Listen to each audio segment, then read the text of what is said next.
doomu jàngoro sida di wéy di def ay dégâts ca bëtu Saalum réew mi chiffre yi nekk lu ragal lu lool ba weeru septembre bi ñu jënn toll na ci 956 ci ay nit yi nga xamante ne dépisté nañu leen te ñu amee doomu jàngoro ji ca l'hôpital régional bu Ziguinchor. 956 mooy malade yi ñëw yëpp ñi nga xam ne ñoo ngi jël traitement ak ñi jëlul traitement ñi mettre sous traitement bon. bëri na c'est 607. bëri na ci ay efforts yi nga xamante ne autorités yi ñu ngi koy def ngir wàññi ampleur bu feebar bi waaye ba jamono ji jaaxle mu ngi wéy di am fii ci diwaanu Ziguinchor di ab révélation bu docteur Magaye Diassé mu doon médecin bi nga xamante ne moom mooy toppatoo ñuy dundee ak doomu jàngoro ji ca centre hospitalier régional bu Ziguinchor. ñi nga xam ne tamit ñëwatuñu dañu daw quoi dañu réer quoi. wala ñi nga xam ni dañu abandonné carrément am na ñoo xam ne dañ ñaan du dëgg loolu amul ils vivent comme li ko tubaab di waxee le déni. yëg ni dañoo am doomu jàngoro ji ci seen biir yaram dafa mel ni ab foudre moo daanu ci seeni kaw loolee nag la yile mère porteuse daal di yëg seen yaram ginnaaw bu ñu jotee boobule information. Depuis que le médecin m'a dit que j'ai le VIH donc je vais mourir. ba ko waxee nag amoon naa lu ma metti ma ne jeex na dee naa man kay fi mu ne moom.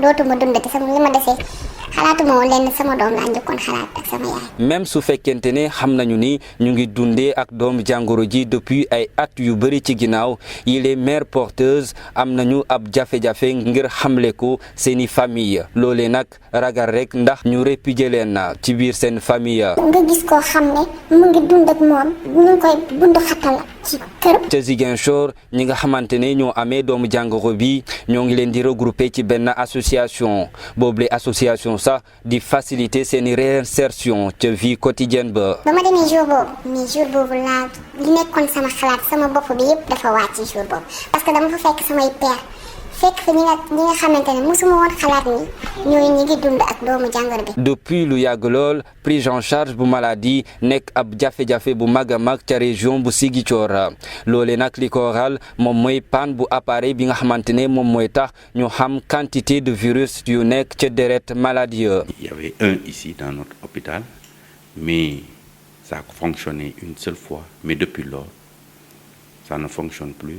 faute de réactif. ñi nga xamante ni nag ñoo amee doomu jàngoro ji ñoom jamono ji li leen gën a yitteel moom mooy cherté bu bilan yi. les bilans sont chers te ki di VIH di bilan. ñiy dundee ak doomu jàngoro yi sida ci région bu Ziguinchor di ñaax autorité yi ngir ñu amal ay bilan te duñu fay dara loole nag bokk ci li nga xamante ne dina yombal lool seen paj mi te sax yemu fa ndax bu ñu sukkandikoo ci seeni kàddu gratuité bu bilan ya dina tax perte de vue wàññeeku bu baax a baax fii ci diwaanu Ziguinchor waaye it dina baaxe bu baax a baax lii di propagation bu feebar bi fii ci bëtu Saalum réew mi. Le VIH-Sida continue de faire des dégâts dans la région sud du pays. Les chiffres font froid dans le dos. Jusqu'en septembre dernier, 956 personnes ont été dépistées séropositives à l'hôpital régional de Ziguinchor. On est à 956 avec ou sans ARV. Beaucoup d'efforts ont été consentis par les autorités pour réduire l'ampleur de la maladie, mais malgré tout, l'inquiétude est encore de mise à Ziguinchor. Révélation du docteur Magaye Diassé, médecin de prise en charge des personnes vivant avec le VIH-Sida au centre hospitalier régional de Ziguinchor.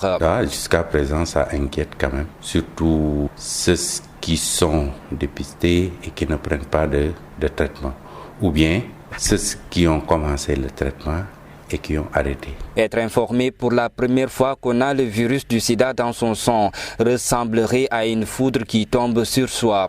Voici ce qu'ont ressenti ces mères porteuses après l'annonce du médecin. Logiquement, moi je disais que depuis que le médecin m'a dit que j'ai le VIH, donc je vais mourir. Quand il me l'a informé, je me suis dit que c'est fini, je suis morte. Ce jour-là, je pensais qu'à mon enfant et à ma mère. Bien qu'elle vive avec le virus virus du sida depuis plusieurs années. Ces mères porteuses ont encore du mal à révéler cela à leurs familles respectives, de peur qu'elles soient répudiées par les siens. On voit des porteurs qui sont maltraités dans leur famille parce qu'ils ont partagé l'information.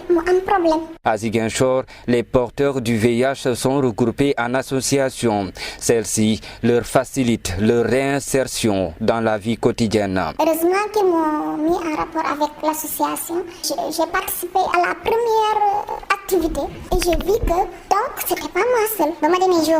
Quand je suis partie ce jour-là, je me suis libérée de mes pensées parce que j'ai trouvé sur place des jeunes que je connaissais déjà.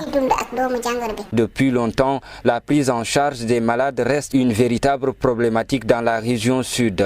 Et pour cause, la panne de l'appareil permettant de mesurer la quantité de virus dans le sang du malade. Il y avait un ici dans notre hôpital, mais ça a fonctionné une seule fois. Mais depuis lors, ça ne fonctionne plus, faute de réactifs. Chez les séropositifs, l'on se lamente plutôt de la cherté des bilans. Oui, les bilans sont chers.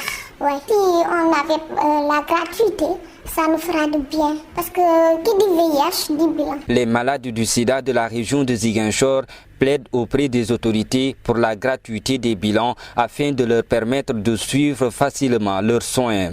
Toute chose qui, selon eux, permettra non seulement de réduire les pertes de vue très considérables à Ziguinchor, mais surtout de barrer la route à la propagation de la maladie.